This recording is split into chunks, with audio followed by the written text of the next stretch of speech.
नमस्कार। दिल्ली विधानसभा चुनाव की आज हम बात करने जा रहे हैं। कल नतीजे आने वाले हैं। 8 तारीख को मतगणना सुबह शुरू होगी और 10 बजे के बाद रुझान जो आएँगे वो 12 बजे तक आते-आते वो परिणामों में बदलते जाएँगे। तो उससे पहले ज़रा दिल्ली विधानसभा चुनाव की जो जमकर प्रचार अभियान चला, एक दूसरे पर आरोप-प्रत्यारोप का जो दौर चला, चाहे वो भारतीय जनता पार्टी की तरफ से हो या आम आदमी पार्टी की तरफ से हो या कांग्रेस की तरफ से हो, जो मुद्दे उठाए गए, मंच से जो मुद्दे उठाए गए, प्रचार के दौरान जो मुद्दे उठाए गए, वो मुद्दे क्या मतदाताओं तक पहुँचा और जो वोटिंग हुई है, वो वोटिंग क्या उसी को आधार बनाकर हुआ?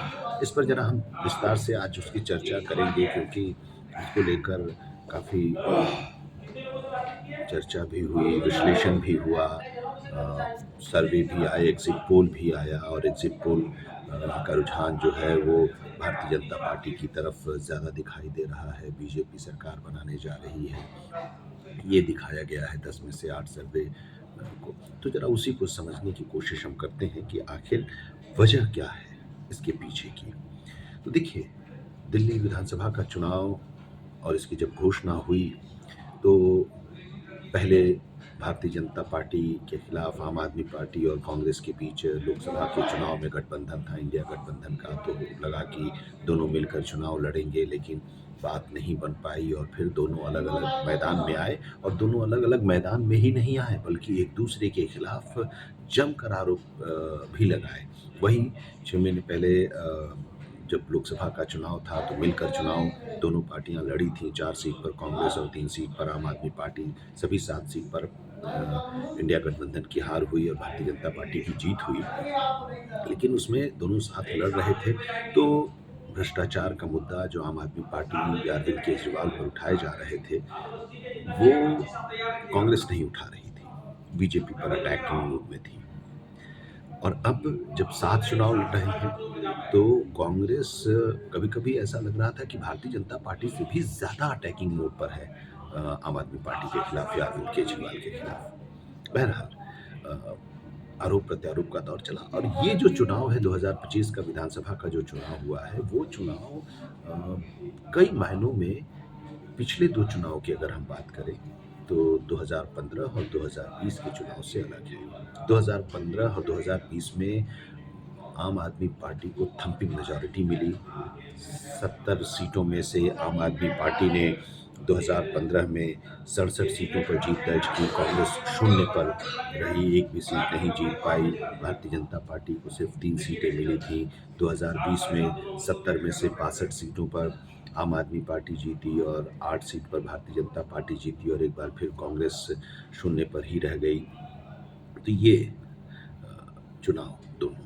लेकिन 2025 का जो चुनाव हुआ, वो चुनाव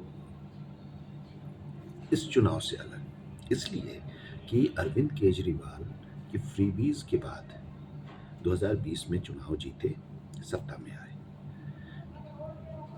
और 2025 के चुनाव आते-आते भ्रष्टाचार के आगोश में अरविंद केजरीवाल लिपटते दिखे। शराब घोटाला जिसका ज़िक्र हुआ, शराब घोटाला के वजह से अरविंद केजरीवाल जेल में गए, मनीष सिसोदिया जेल में गए, संजय सिंह जेल में गए। 3 बड़े नेता जो आम आदमी पार्टी के मुख्यमंत्री के पद से इस्तीफा देना पड़ा और उसके बाद आतिशी मुख्यमंत्री बनी। इसके साथ ही शिक्षा को लेकर जो बड़े-बड़े दावे किए जाते हैं कि दिल्ली के स्कूलों को ठीक कर दिया है, अच्छा कर दिया है, उसको लेकर भी कांग्रेस और आम आदमी पार्टी कांग्रेस और भारतीय जनता पार्टी आम आदमी पार्टी की सरकार पर प्रहार करते रहे। मोहल्ला क्लिनिक जिसकी चर्चा आम आदमी पार्टी करती है और एक बेहतर स्वास्थ्य व्यवस्था को लेकर उसका एग्जाम्पल देती है, उस पर भी भ्रष्टाचार के आरोप लगे, कई सारे आरोप लगे। दिल्ली में एमसीडी में आम आदमी पार्टी है, दिल्ली की गंदगी एक बड़ा मुद्दा है, सीवर को लेकर एक समस्या है, पानी साफ लोगों को नहीं मिलता, ये एक बड़ी समस्या है और ये भी मुद्दा उठा। यहाँ तक कि यमुना का मुद्दा, यमुना में गंदगी का मुद्दा, यमुना को साफ करने का वादा किया था अरविंद केजरीवाल ने, और कहा था कि अगर हम इसको नहीं करा पाए साफ तो हम 2025 के चुनाव में नहीं आएंगे, और अब कह रहे हैं कि मुझे एक मौका और दीजिए, हम करा लेंगे। तो यमुना का मुद्दा, और यमुना में पहली बार ऐसा हुआ जब छठ व्रती यमुना में अर्घ वो लोग नहीं दे पाए। यमुना के किनारे दूसरी तरफ एक कृत्रिम पानी का तालाब टाइप का बनाया गया और उसमें वो लोग अर्घ दिए। तो ये नाराज़गी है। ये सब कुछ चल रहा था। 2015 में और 2020 में फ्रीबीज़ का जो वादा किया, और उसके काउंटर में भारतीय जनता पार्टी या कांग्रेस अपनी मैनिफेस्टो में कुछ देती दिखाई नहीं दी। इसको इसको लेकर इसकी आलोचना ही करती दिखाई दी। तो जनता विधानसभा के चुनाव में इनके साथ नहीं आ रही थी। अब इस बार एक स्ट्रैटेजी बनी कांग्रेस में भी और भारतीय जनता पार्टी में भी। स्ट्रैटेजी ये कि जो फ्रीबीज वो दे रहे हैं वही फ्रीबीज इन लोगों ने किया। भारतीय जनता पार्टी ने साफ तौर पर कहा कि जो योजनाएं लागू हैं आम आदमी पार्टी की सरकार की तरफ से वो जारी रहेंगी, इसके अलावा हम देंगे। 2,500 रुपये हर महीने महिलाओं को देंगे। भारतीय जनता पार्टी ने कहा आयुष्मान योजना जो कि दिल्ली में लागू नहीं है, वो योजना हम लागू करेंगे, और इसके साथ सरकार जब बनेगी तो मुख्यमंत्री की तरफ से 5 लाख का और उन्हें दिया जाएगा, यानी कि 10 लाख का हेल्थ इंश्योरेंस होगा। बुजुर्गों के लिए भी जो आयुष्मान योजना का प्रावधान है वो लागू होगा हर वर्ग के लोगों के लिए आयुष्मान योजना में। इसके साथ ही 500 रुपये सब्सिडी के तौर पर हर सिलेंडर पर मिलेगा, और दिवाली और होली के मौके पर फ्री सिलेंडर एक मिलेगा। तो ये सारी जो केजी से पीजी तक की पढ़ाई मुफ्त होगी, ये कई ऐसे वादे किए गए हैं। और साथ ही अमित शाह ने चुनाव प्रचार के दौरान भी कहा कि हम यमुना रिवर फ्रंट बनाएंगे। साबरमती रिवर फ्रंट की चर्चा की और कहा कि उसी तर्ज पर हम बनाएंगे, यमुना को साफ करेंगे, ये रिवर फ्रंट बनाएंगे, वहाँ पर लोग जाएंगे सैर करने के लिए जो आजकल नहीं जाते हैं।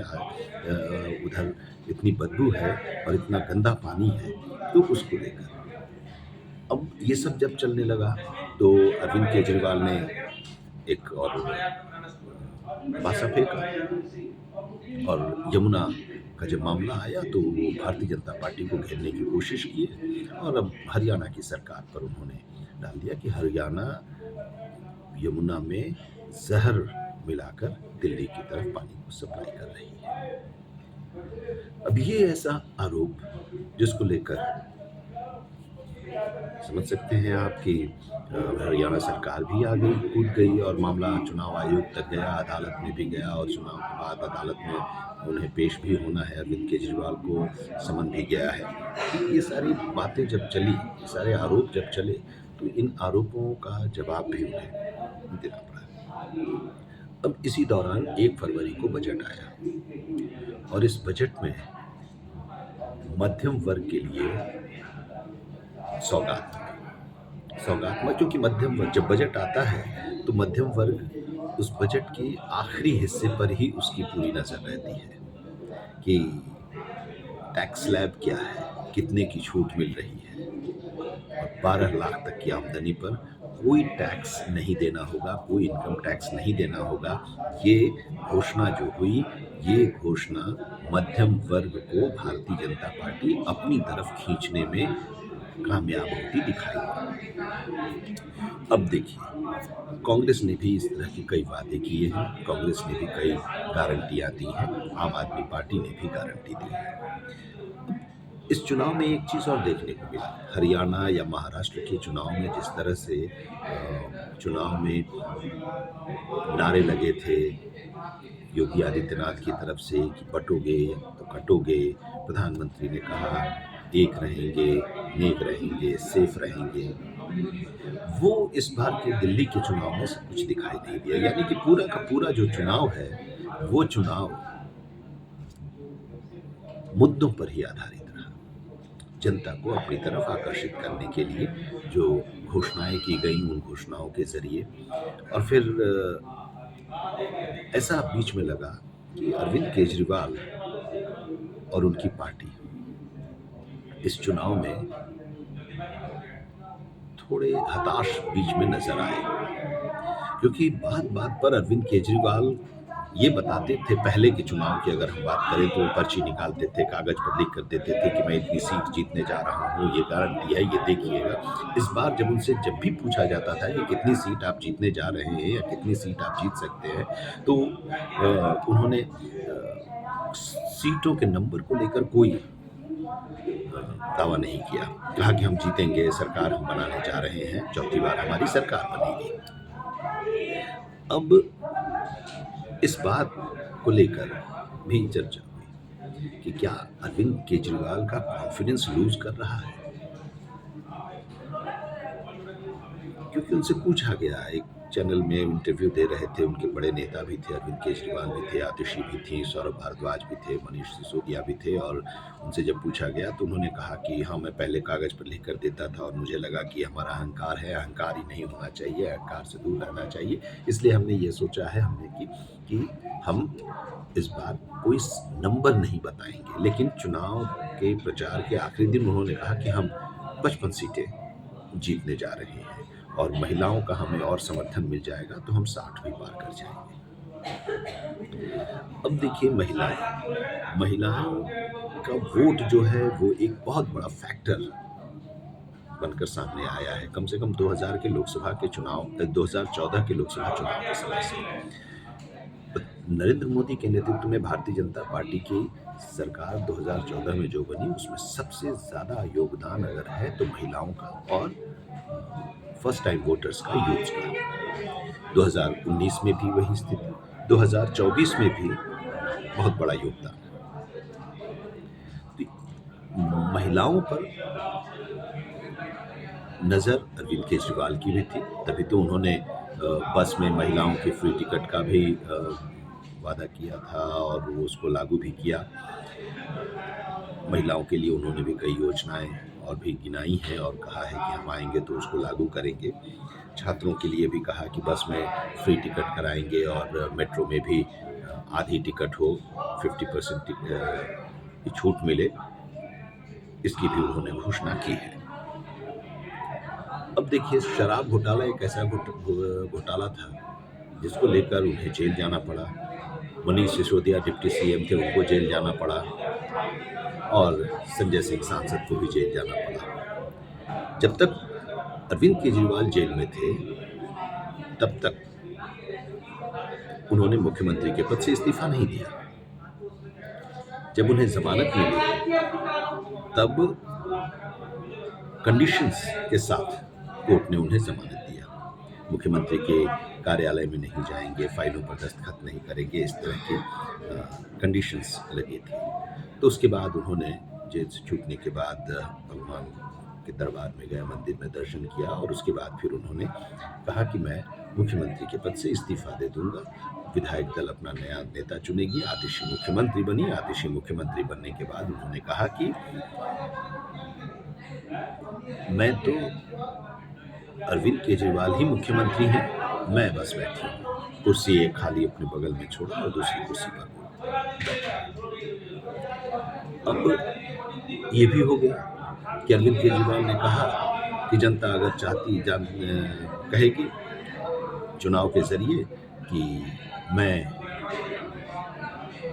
इस घोटाले में नहीं हूँ, मैं पाक साफ हूँ, तो मुझे वोट देगी और फिर मुझे कुर्सी पर बैठाएगी। यानी कि अगर सरकार बनेगी तो आम आदमी पार्टी की तरफ से अरविंद केजरीवाल ही मुख्यमंत्री बनेंगे, आतिशी नहीं बनेगी। आतिशी को बस फॉर द टाइम भी। अब देखिए, प्रचार खत्म, उसके बाद वोटिंग हुई। वोटिंग के दौरान ही आरोप का दौर शुरू हुआ। चुनाव आयोग पर निशाना साधा जाने लगा। चुनाव आयोग एक तरफा काम कर रहा है, भारतीय जनता पार्टी के पक्ष में कर रहा है, इसको लेकर खैर जनता ने वोट किया। जरा देखिए, 1993 से अगर हम बात करें तो 1993 में जो चुनाव हुआ था, उस चुनाव में भारतीय जनता पार्टी जीती थी, 49 सीटें मिली थी, 47.82% वोट उसे मिला था और कांग्रेस 14 सीटों के साथ थी, 34.48% उसे वोट मिले थे। 4 सीटें जेडीयू को मिली थी, 3 सीटें इंडिपेंडेंस एंड अदर्स को थी। तीन मुख्यमंत्री बने। मदन लाल खुराना मुख्यमंत्री बने। जैन हवाला कांड आया सामने। जैन हवाला केस में जो डायरी थी, उस डायरी में मदन लाल खुराना का नाम था कि इन्होंने पैसे लिए हैं, कुछ लाख थे, शायद 3 या 4 लाख के आसपास उनके नाम पर था। उसके बाद लाल कृष्ण आडवाणी पर भी था, कई बड़े नेताओं पर था। लाल कृष्ण आडवाणी ने लोकसभा की सदस्यता से इस्तीफा दिया और फिर दबाव मदन लाल खुराना पर भी बना। मदन लाल खुराना को भी इस्तीफा देना पड़ा। साहिब सिंह वर्मा विधायक दल के नेता चुने गए, मुख्यमंत्री बने, लेकिन करीब 2 साल के आसपास मदन लाल खुराना रहे और 2 साल के आसपास साहिब सिंह वर्मा भी मुख्यमंत्री रहे। और उसी दौरान प्याज की कीमतों को लेकर दिल्ली में विरोध शुरू हुआ और चुनाव सर पर था। भारतीय जनता पार्टी ने साहिब सिंह वर्मा की जगह पर सुषमा स्वराज को मुख्यमंत्री बनाया, लेकिन भारतीय जनता पार्टी चुनाव जीत नहीं पाई। 1998 में कांग्रेस शीला दीक्षित के नेतृत्व में लड़ी। पूर्वांचल के वोट पर कांग्रेस की नजर थी, उसको अपने पाले में खींचना था और शीला दीक्षित को प्रोजेक्ट किया। शीला दीक्षित के नेतृत्व में 1998 में कांग्रेस 52 सीटों के साथ सत्ता में आई। 47.76% वोट मिले थे और कांग्रेस के सामने भारतीय जनता पार्टी थी, जो सत्ता में थी, हार गई। 15 सीटें मिली थी 34.02% के साथ, 3 सीटें आदर्श जीती थी। जीत का ये सिलसिला जारी रहा। 2003 में कांग्रेस ने 48.13% वोट शेयर के साथ 47 सीटों पर दर्ज की। 5 सीटों का फायदा पिछले चुनाव से भारतीय जनता पार्टी को हुआ था। 35.22% वोट शेयर और 20 सीटें जीती थी। 2008 में जो चुनाव हुआ उसमें भी लगातार तीसरी बार शीला दीक्षित के नेतृत्व में कांग्रेस को जीत मिली। 40.31% वोट शेयर के साथ 43 सीटों पर जीत दर्ज की। भारतीय जनता पार्टी का वोट शेयर भी बढ़ा, सीट भी बढ़ा। 36.34% वोट शेयर के साथ 23 सीटों पर जीत बीजेपी ने दर्ज की। 15 साल मुख्यमंत्री शीला दीक्षित रही, कांग्रेस की सरकार रही। लेकिन इसी दौरान दिल्ली में कॉमनवेल्थ गेम्स हुए, जिसमें भ्रष्टाचार का मामला आया सामने।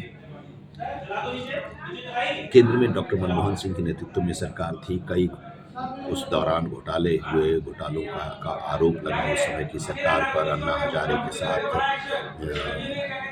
अरविंद केजरीवाल, मनीष सिसोदिया एंड ग्रुप सड़क पर उतरे, आंदोलन चला और आंदोलन में नुकसान हुआ कांग्रेस को। इसी बीच दामिनी रेप कांड भी आया सामने और ये मामला भी आया और इसको लेकर भी कांग्रेस और शीला दीक्षित की सरकार पर दाग लगा। जब चुनाव हुए 2013 में, तो आम आदमी पार्टी तब तक अरविंद केजरीवाल के नेतृत्व में उसका गठन हो चुका था और सत्ता के इस लड़ाई में वो भी आ गई थी चुनाव मैदान में। तो त्रिकोणात्मक संघर्ष हुआ बीजेपी, कांग्रेस और आम आदमी पार्टी के बीच में। भारतीय जनता पार्टी सबसे बड़े दल के तौर पर उभरी, लेकिन किसी भी दल को बहुमत नहीं मिला। 36 बहुमत के लिए सीटें चाहिए थी, 31 सीट बीजेपी को मिली 33% वोट शेयर के साथ। 8 सीटों पर कांग्रेस सिमट कर रह गई, जो 15 साल सत्ता में थी, 24.6% वोट शेयर के साथ और 29.5% वोट शेयर के साथ 28 सीटें आम आदमी पार्टी की झोली में आई। अब सरकार कैसे बने? अरविंद केजरीवाल कांग्रेस की सरकार के पर भ्रष्टाचार का आरोप लगाकर आए थे, शीला दीक्षित के खिलाफ आरोप लगाकर आए थे। अब सरकार बनानी थी, कांग्रेस के साथ वो समझौता कर लिए, कांग्रेस के साथ मिलकर सरकार बनाए। अरविंद केजरीवाल चीफ मिनिस्टर बने, 49 दिनों तक ये सरकार रही। फिर कांग्रेस ने समर्थन वापस ले लिया, सरकार गिर गई। 2015 में जब चुनाव हुए तो यही तीनों पार्टियां थीं, लेकिन सिनेरियो अलग था। थंपिंग मेजॉरिटी आम आदमी पार्टी को मिली, 54.3% वोट शेयर के साथ 70 में से 67 सीटों पर जीत दर्ज की। 3 सीट बीजेपी को मिली, बीजेपी 32.3% वोट शेयर और कांग्रेस को 9.7% वोट शेयर के साथ एक भी सीट नहीं जीत पाई, शून्य पर आ गई कांग्रेस। 2020 में जो चुनाव हुआ इस चुनाव में भी कांग्रेस के बारे में पहले आपको बता दें कि कांग्रेस शून्य पर रही और वोट प्रतिशत और कम हुआ, 5% के आसपास आया, 4.96%। और एक बार फिर आम आदमी पार्टी 53.57% के वोट शेयर के साथ 62 सीटों पर जीत दर्ज की। बीजेपी का वोट शेयर बढ़ा, सीट भी 2015 के मुकाबले बढ़ी, 38.51% वोट शेयर और 8 सीट भारतीय जनता पार्टी के खाते में आई। अब ये चुनाव 2025 का हो रहा है। अब इस चुनाव में बड़ी रणनीति के साथ भारतीय जनता पार्टी उतरी। हर वर्ग के लोगों को अपनी तरफ खींचने के लिए बीजेपी ने एक रणनीति बनाई।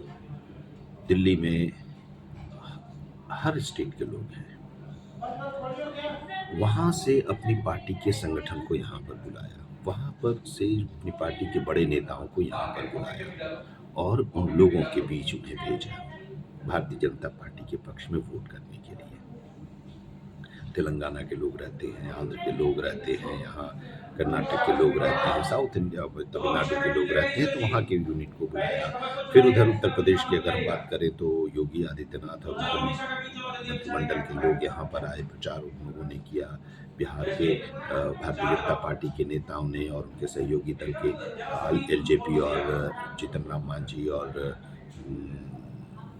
जनता दल यूनाइटेड के लोग भी आए, प्रचार किए। एलजेपी के लिए एक सीट भी छोड़ी है और जेडीयू के लिए भी एक सीट छोड़ी है और 68 सीट पर बीजेपी खुद लड़ रही है। तो ये सब कुछ चला और प्रचार जमकर हुआ। अब इसके बाद देखिए, अब इसके बाद ये है कि चुनाव हुआ, 5 तारीख को वोटिंग हुई। 5 तारीख को जो वोटिंग हुई उसमें 60.44% मतदान हुआ है। अब ये जो मतदान हुआ है, इस मतदान का विश्लेषण जो सर्वे एजेंसीज हैं उन लोगों ने किया। 10 एग्जिट पोल्स सामने आए। उन 10 एग्जिट पोल्स में 8 ने भारतीय जनता पार्टी को बढ़त दिलाई है। बीजेपी कंफर्टेबल मार्जिन के साथ 40 से ज़्यादा सीटों पर जीत के साथ सरकार बनाती दिखाई दे रही है। आम आदमी पार्टी 20-25 सीटों के आसपास सिमट रही है और कांग्रेस को किसी ने 0 सीट दिया है और ऑल एंड एवरेज देखें तो मैक्सिमम 3 सीटों पर कांग्रेस को लोग दे रहे हैं 7-8% वोट शेयर के साथ। अब एक समस्या ये है कि अब ये अगर सही हो जाता है और भारतीय जनता पार्टी की सरकार बन जाती है तो एक अलग बात है। अगर आम आदमी पार्टी को बहुमत मिल जाती है और उसकी सरकार बन जाती है तो फिर कोई बात नहीं। लेकिन अगर फिर वही 2013 की तरह स्थिति आ जाती है, किसी को भी बहुमत नहीं मिलता है, तब क्या होगा? क्या कांग्रेस आम आदमी पार्टी के साथ चली जाएगी अगर 1-2-3 सीटें हैं तो? या भारतीय जनता पार्टी की तरफ, या भारतीय जनता पार्टी जो चूक गई थी 2013 में सरकार बनाने में 5 विधायकों का समर्थन हासिल करने में, वो इस बार नहीं चूकेगी? ये सवाल जो स्थितियां दिखाई देती हैं, जो समझ में आ रहा है देखकर, उससे ऐसा लगता है कि आम आदमी पार्टी को भी अपना जो फीडबैक मिला है वो फीडबैक उनके लिए अच्छा नहीं है। अब चुनाव के बाद की स्थितियों को देखिए, आम आदमी पार्टी सीधे चुनाव आयोग पर हमलावर है, चुनाव आयोग पर लगातार हमला कर रही है, चुनाव को लेकर, गड़बड़ियों को लेकर। कांग्रेस जो पूरी तरह से हमलावर थी आम आदमी पार्टी पर, उस पार्टी के संदीप दीक्षित जो कि अरविंद केजरीवाल के खिलाफ चुनाव लड़ रहे हैं, उन्होंने कहा कि जो सर्वे में दिखाया जा रहा है वैसी स्थिति आम आदमी पार्टी की नहीं होगी, उससे बेहतर स्थिति होगी। आम आदमी पार्टी को इतने कम में नहीं आंकना चाहिए। अब ये क्या संकेत दे रहा है? नतीजों से ठीक एक दिन पहले राहुल गांधी प्रेस कॉन्फ्रेंस करते हैं सुप्रिया सुले और संजय राउत के साथ कॉन्स्टिट्यूशन क्लब में, और महाराष्ट्र के चुनाव को लेकर वो आंकड़ा देते हैं कि वोट परसेंटेज क्या है, कितने वोट बढ़े और उसका नतीजा कैसे हुआ, चुनाव आयोग को घेरने की कोशिश। तो क्या ये माना जाए कि बीजेपी अपर हैंड पर दिखाई दे रही है और ये एक नैरेटिव सेट अभी से करना शुरू हो गया है कि अगर नतीजा बीजेपी के फेवर में आता है तो चुनाव आयोग ही निशाने पर होगा। अखिलेश यादव ने तो एक विवादास्पद बयान भी दिया कि चुनाव आयोग मर चुका है, सफेद कपड़े की जरूरत है। तो अब ये पूरी बातें जो है आ रही है। दूसरी चीज की अगर बीजेपी को एग्जिट पोल में एज लेता हुआ दिखाई दे रहा है या भारतीय जनता पार्टी एज लेती हुई दिखाई दे रही है, कंफर्टेबल मार्जिन के साथ सरकार बनाती हुई दिखाई दे रही है, तो उसके पीछे क्या वो मिडिल क्लास है जो 50% से ज्यादा जिनकी आबादी है दिल्ली में, और मिडिल क्लास का बजट में जिस तरह से उनको लाभ पहुंचाया गया है, इनकम टैक्स स्लैब में शामिल किया गया 12 लाख तक के लोगों को, तो उससे बीजेपी को फायदा मिला। ये दूसरा कि महिलाओं को लेकर अभी तक तो बीजेपी फ्रीबीज के बारे में बात नहीं करती थी दिल्ली के चुनाव में, लेकिन इस बार वो भी आई है। वो भी कई बीजेपी ने भी कई संकल्प लिए हैं और जो योजनाएं चल रही हैं मुफ्त की जो है वो हम देते रहेंगे, और इसके साथ नई नई और भी वादे किए गए हैं। तो क्या इससे भारतीय जनता पार्टी पर विश्वास लोगों का बढ़ा है कि आम आदमी पार्टी की सरकार है, रहेगी तो वो दिल्ली में नरेंद्र मोदी के नेतृत्व में सरकार है, लड़ाई लड़ते रहेंगे, इसी में समय जाया होगा, और इनके खिलाफ केसेस हैं तो सरकार चला नहीं पाएंगे, मिल नहीं पाएगा पैसा। क्योंकि देखिए मौलानाओं को सैलरी देने की बात हुई थी और चुनाव से ठीक पहले मौलाना पहुंचे अरविंद केजरीवाल के पास कि हमारे तो सैलरी हमें नहीं मिल रही है, कब तक आप दीजिएगा सैलरी, आप सैलरी दीजिए। और इस बीच गुरुद्वारा और मंदिरों के पुजारियों को भी सैलरी देने का वादा कर दिया, 18,000 रुपये पर मंथ। तो क्या वो विश्वास लोगों का टूट रहा है, और इधर विश्वास बढ़ रहा है कि बीजेपी भाई सेंटर में भी है और यहाँ भी है, तो वो देगी ही, करेगी ही, उसके लिए पैसे की कोई कमी नहीं होगी, क्योंकि स्टेट गवर्नमेंट अगर देगी तो सेंट्रल गवर्नमेंट उसको मदद करेगी। तो ये क्या विश्वास बढ़ा है? घोटालों से लोग क्या उब चुके हैं, क्योंकि घोटालों को या भ्रष्टाचार को ही मुद्दा बनाकर आम आदमी पार्टी की सरकार बनी थी, आम आदमी पार्टी सत्ता में आई थी और थम्पिंग मेजॉरिटी लोगों ने दिया था। ये भी है कि अब बदल कर रहेंगे जो नारा भारतीय जनता पार्टी ने दिया, क्या जनता ने उसे आत्मसात कर लिया है, ये बड़ा सवाल। लेकिन सवाल कांग्रेस के लिए भी था, क्या कांग्रेस अपने आप को इस बार जो चुनाव में उतारी तो उसका मुख्य मकसद यही था सर्वाइवल। कांग्रेस ये चाहती थी कि आम आदमी पार्टी हारे, क्योंकि वोटिंग के दिन राहुल गांधी ने जब वोट दिया और वोट करने के साथ ही उन्होंने ट्वीट किया था, और ट्विटर में उन्होंने जो ट्वीट किया था उसमें उन्होंने एक्स पर लिखा था और आम आदमी पार्टी के बारे में ही लिखा था।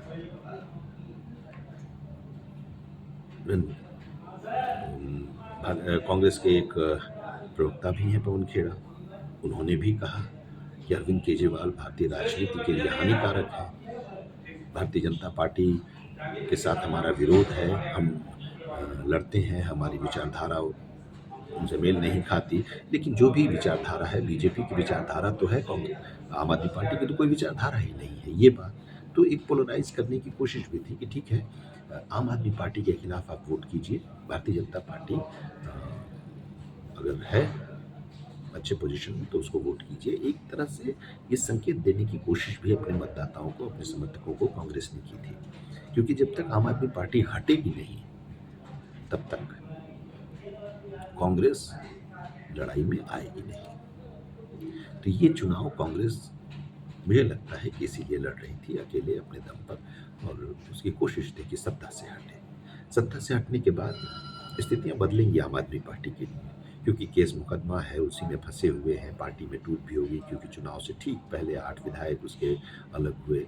उन लोगों का भी अपना कुछ परसेप्शन होगा, तभी तो आम आदमी पार्टी से हटकर वो बीजेपी में शामिल हो रहे हैं। उनको भी कुछ ग्राउंड जीरो से उनको कुछ जानकारी मिली होगी, उसके आधार पर ही उन्होंने ये फैसला लिया होगा। तो ये सारी चीज़ें, अब देखिए कल सुबह मतगणना है, और मतगणना में क्या नतीजे आते हैं ये सब साफ हो जाएगा, और 12 बजे तक आते आते तो साफ हो जाएगा कि सरकार किसकी बनने जा रही है।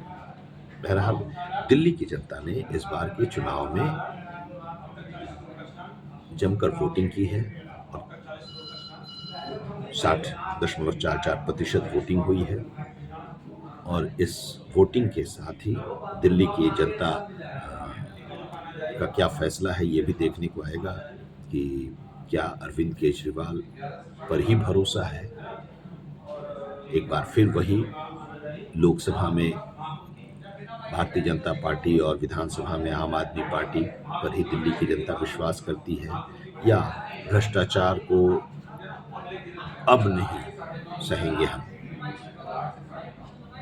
ये दिल्ली के लोगों ने ठान लिया और उसके आधार पर वोटिंग किया है। अब ये कल जब ईवीएम खुलेगा तो साफ हो जाएगा। बहरहाल जो भी नतीजे आए, हर दल को उन नतीजों का स्वागत करना चाहिए, क्योंकि जनता का वो फैसला होता है। अब जनता का फैसला क्या है, और एग्जिट पोल्स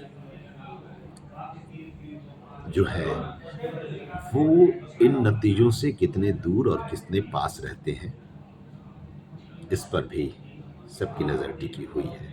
तो चलिए कल जब नतीजे आएंगे तो एक बार फिर हम मिलेंगे और फिर बात करेंगे कि